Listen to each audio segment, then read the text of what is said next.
Thank you for letting me be here. Let me just start with a caveat. When I do these presentations, I get accused of talking really fast, and some people say it's because I'm from New York. Some people say that it has something to do with my ADD. What it really comes from is, a lot of times, in this work, you go to cocktail parties, social events, and, you'd have that conversation, what do you do? And you say, I work in homelessness, and there's this pause followed by a wah, wah, wah, and nobody wants to hear anymore, right? So to actually be here with an audience of like 200 plus people who actually want to hear about what I do, I'm going to get really excited. Um, I'll talk about what a human services campus is in a few minutes, but I just want to start with our mission because I think it's generic, it's endemic of everything we're going to be talking about today. Our mission on the campus is to use the power of collaboration to create solutions to end homelessness.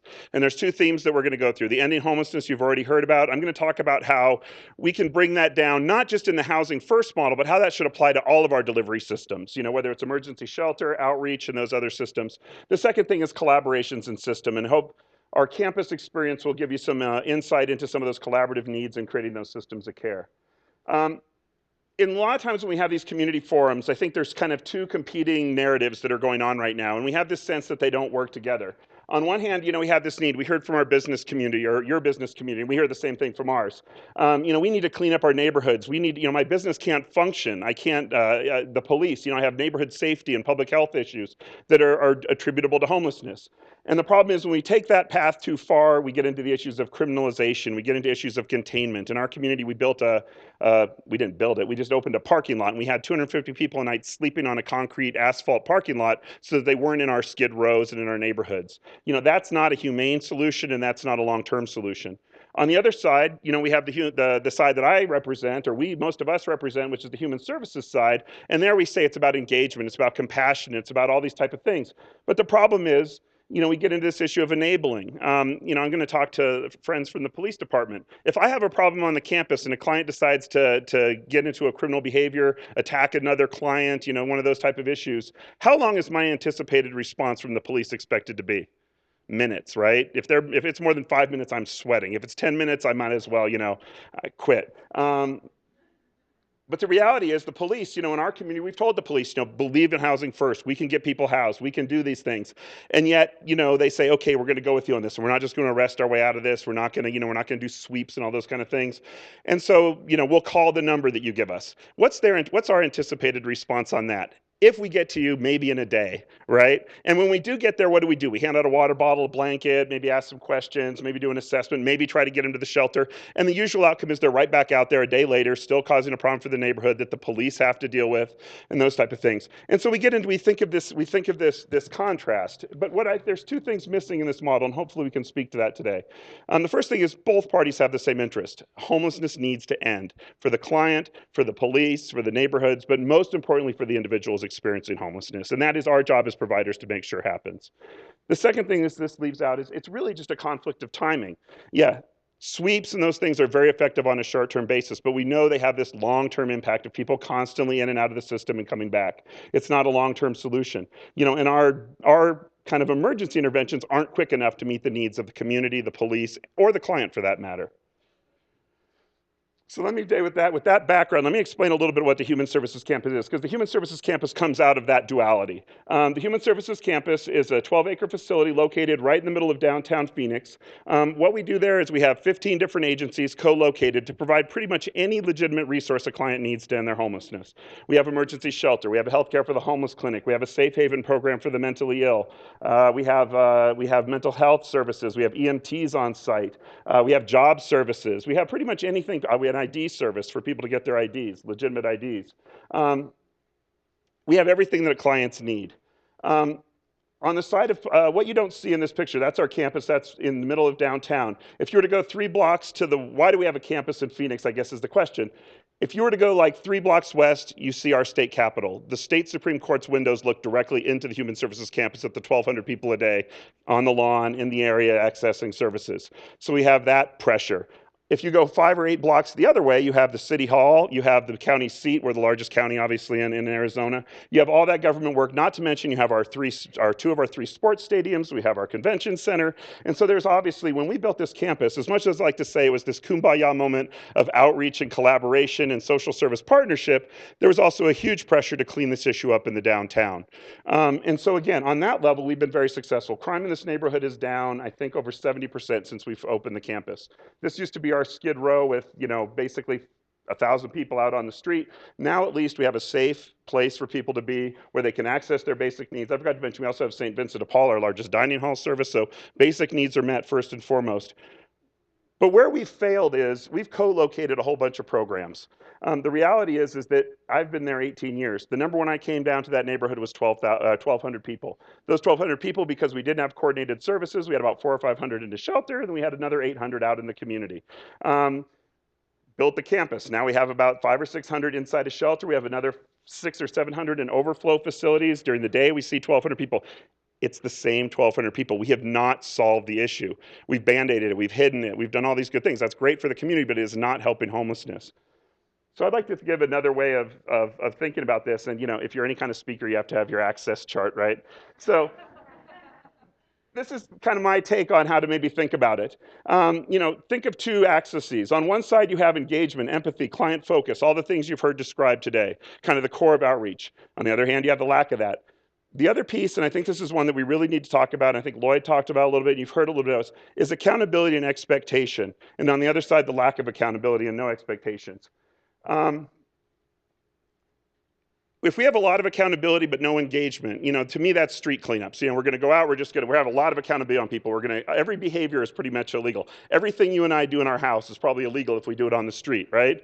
Sleep, use a restroom, change our clothes, share moments with our significant others, whatever that is, that's all illegal on the street. And we can put a lot of accountability on that, right? Those are jail sentences. Those are misdemeanors. Those are tickets.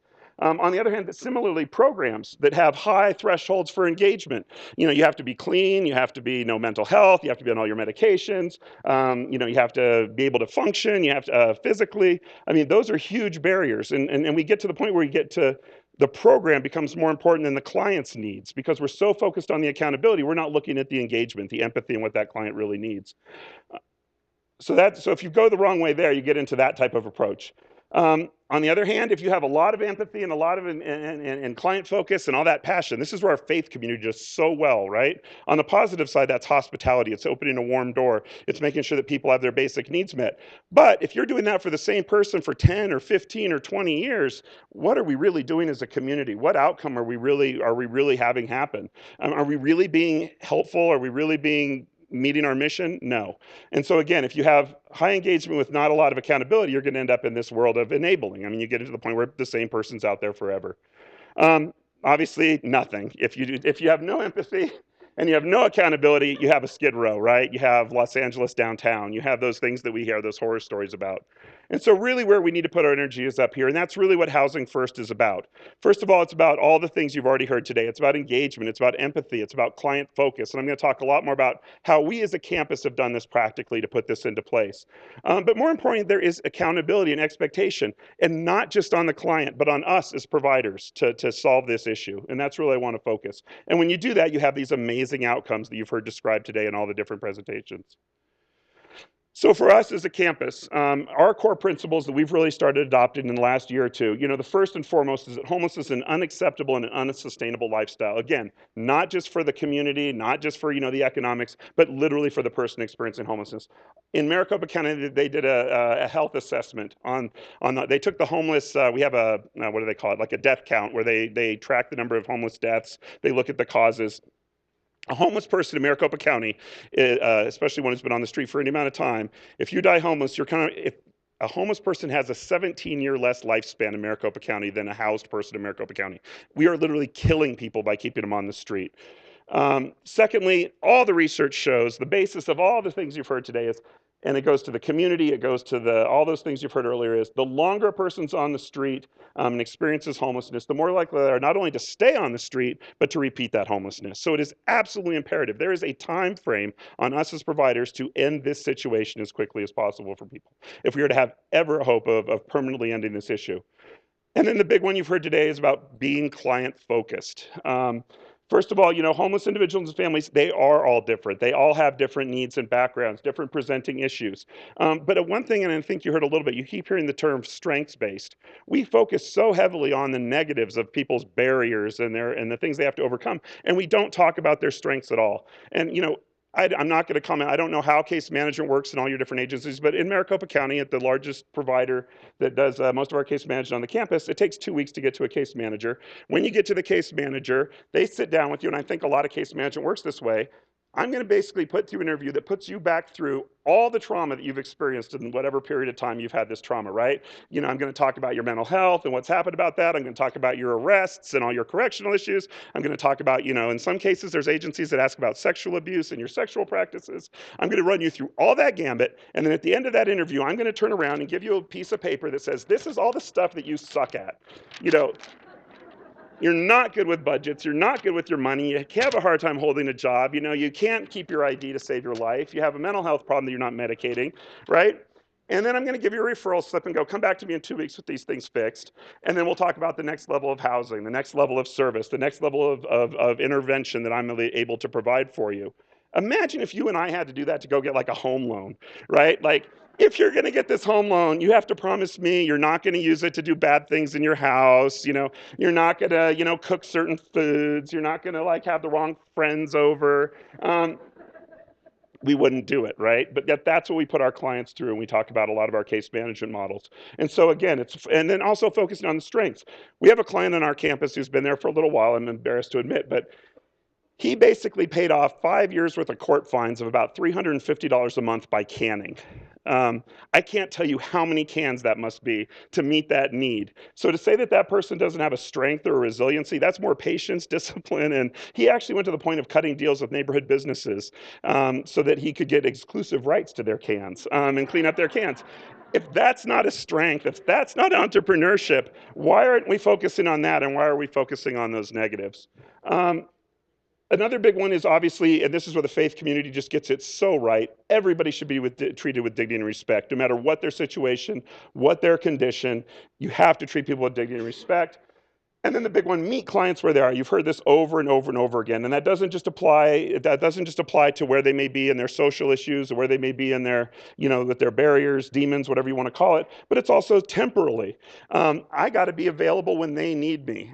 So if I have to have a case manager or somebody available after hours for people coming back from work, if I need to meet somebody on the street, physical location, I can't just sit in my office and wait for people to come to me. It won't happen. I need to be able to send my resource out into the community, meet people where they are. Some of the best practices around street outreach, what time do you think they go do street outreach on a lot of the best practices? Is it 9 to 5 when I'm available and I like being available? 2 in the morning is usually considered like the best time, or 6 in the morning, because that's when the actual truly chronically homeless individuals are out on the street where they need services. So again, we have to think about making ourselves available. And again, you heard it over and over again, suspending judgment. You can't go into you have to try to be empathetic, try to understand where the client's coming from. And then the last piece, the most importantly, is accountability. And this is where I go. A lot of time we talk about the accountability on the clients. Again, here's the things you need to do. You need to follow up on them. Here's your time frame.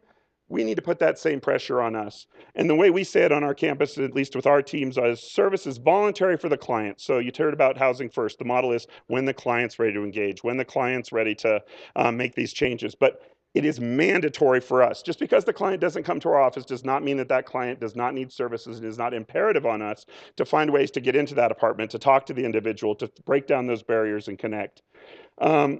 You can hold clients accountable. Most Housing First models, there's also this idea that if I have Housing First, I just have to let somebody run amok, do whatever they want in the apartment.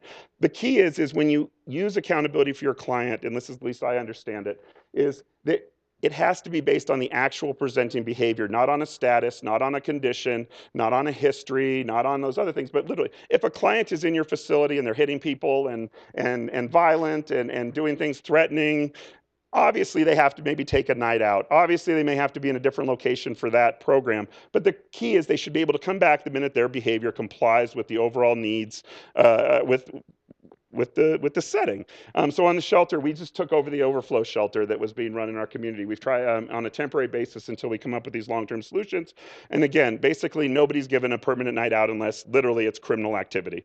Anything else, you maybe have to leave for a night, maybe you have to go somewhere else. But it's also the trigger, back to my first point, if somebody's behaving that way, then that's the trigger that you know you need to intervene. That's when you know you need to get to crisis services. That's when you know that that person needs some type of critical help in most cases. So rather than just arrest them and get them out of your situation, I would encourage you, that's an opportunity for engagement, and that's a point of contact. And then the last piece, and I think you heard Lloyd talk about this, and I can't emphasize this enough, it's about you heard about navigation, but really what that comes down to is you need one person responsible. And again, this is mainly for chronic individuals. What we found on the campus is, the people who had been there the longest, it wasn't they were under case managed. They had like 6 different case managers.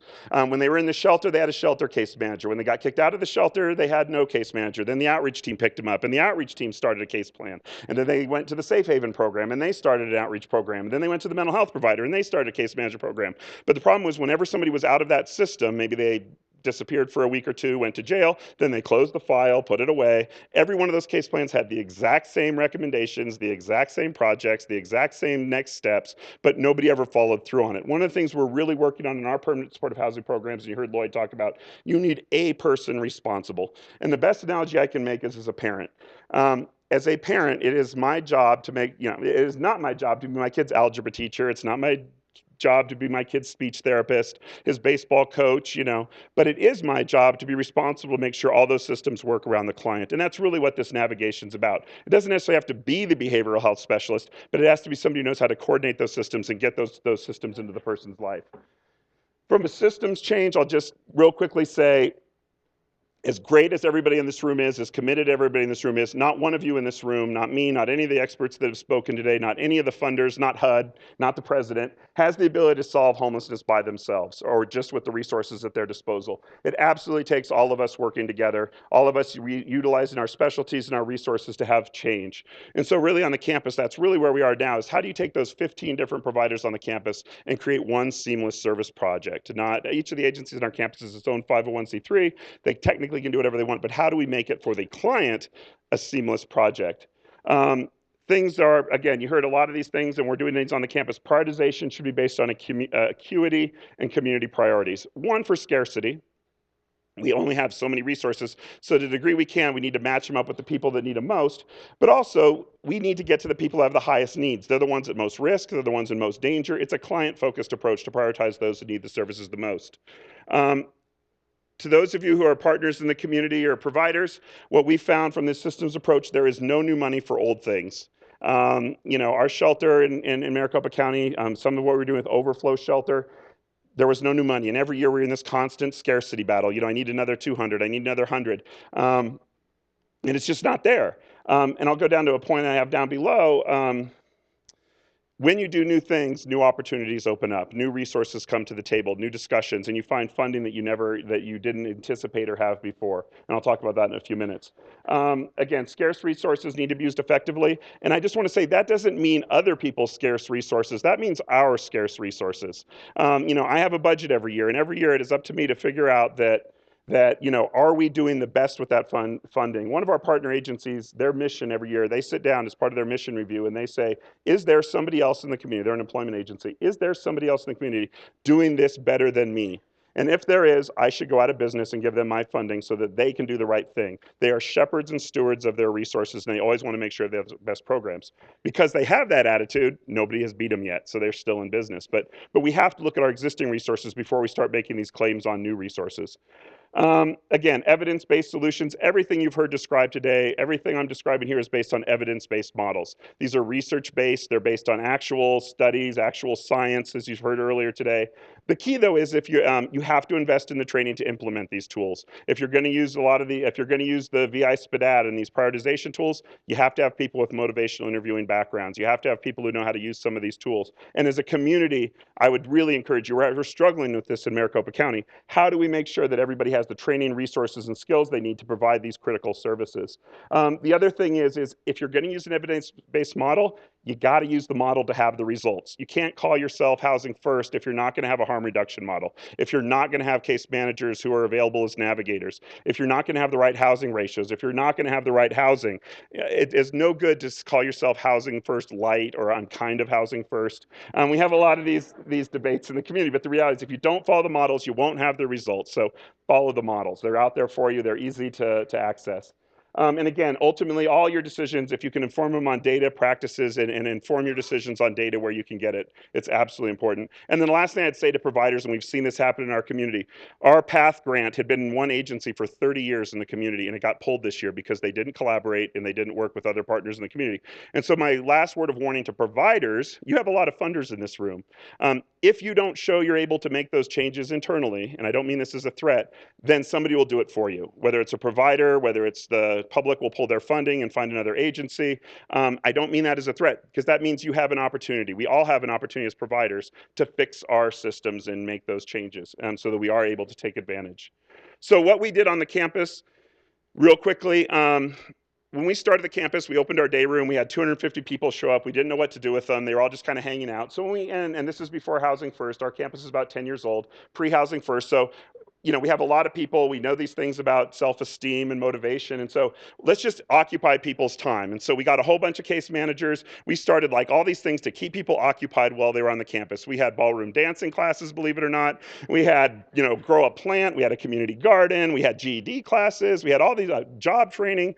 And when we went back and looked at it, back to my first point about the longer somebody's homeless, the more likely they are to stay homeless, what we realized is that all those programs had data to back them up. There are programs, honest to God, that ballroom dancing increases people's self-esteem, motivation.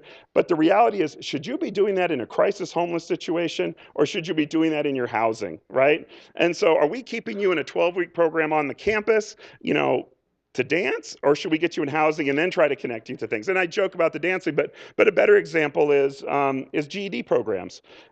GED program can take a week, it could take months. Should you stay in a crisis homeless situation, or should we get you into housing and then bring these services around you? So earlier you heard Matt talk about patience. I'm all for that. Clients take a while to change, but what has to try to change is as most aggressive as we can is the housing situation. We need to get people out of the crisis situation and into a more stable place where all these other benefits and interactions could take place. So we actually got rid of all those programs and the funding that went with them. We lost dedicated funding from United Way, governmental partners, when we lost those programs. Believe it or not, there are people that will fund ballroom dancing. I wouldn't recommend it as a funding strategy, but they're out there. We shut down all those programs, but we took that staff that had compassion, that had dedication, that had understanding people, met people where they are. If you're going to dance with somebody, you got to know where they are. And we retrained them. We gave them motivational interviewing training. We gave them the training in using our assessment tools. We gave them the resources that they needed. And we turned them into case managers. We turned them into navigators. And we turned them into the people doing this work. And what we did is we had the program we called it was HEART. We were given 150 units from HUD, and we were told to fill them with your most acute and vulnerable individuals. We started with 150 units. We pulled together a collaboration of 15 different agencies. We used a standardized evidence-based practice out of Seattle to prioritize and rank them. We had case conferencing on a daily basis where we sat around the table, talked about people's needs and how to connect them. In a year period, not only did we started with a list of 600 people, chronically homeless individuals. We housed over half of them, even though we only started with 150 units. Because once you start that discussion, once you make it personal, once you start working with people directly and you provide the right services, then you have these amazing outcomes. Again, the big one now that we're spinning into is now we're going into coordinated entry. And so again, using our experience with outreach, using our experience with engagement, we're now developing the coordinated entry system for Maricopa County in partnership with a group called UMOM, United Methodist Outreach Ministries. And we are creating the coordinated entry system, again, using a standardized tool, prioritizing individuals, giving them a welcoming place to engage, meeting them where they are to engage them so that we can get them connected to the right services. You're probably familiar with coordinated entry. There is basically one door to get people into the various services based on their needs. Real quickly, why? It makes it more effective for the clients, connecting them faster, more transparency, breaking down the eligibility barriers. It breaks down our continuum barriers. We have open lists now. When I ask agencies, who do you serve from a coordinated system standpoint, everybody says, oh, women, men. The reality is, so here's a man. Well, I can't serve him. He's mentally ill. Oh, okay. So here's another man. Well, he's a vet. And so the reality is we have a much more transparent system now for analyzing eligibility, prioritizing clients. We've assessed over, I think we're up to about 12,000 clients in the community. We're finding out way more. Another huge thing, meeting people where they are temporarily, we're doing diversion now.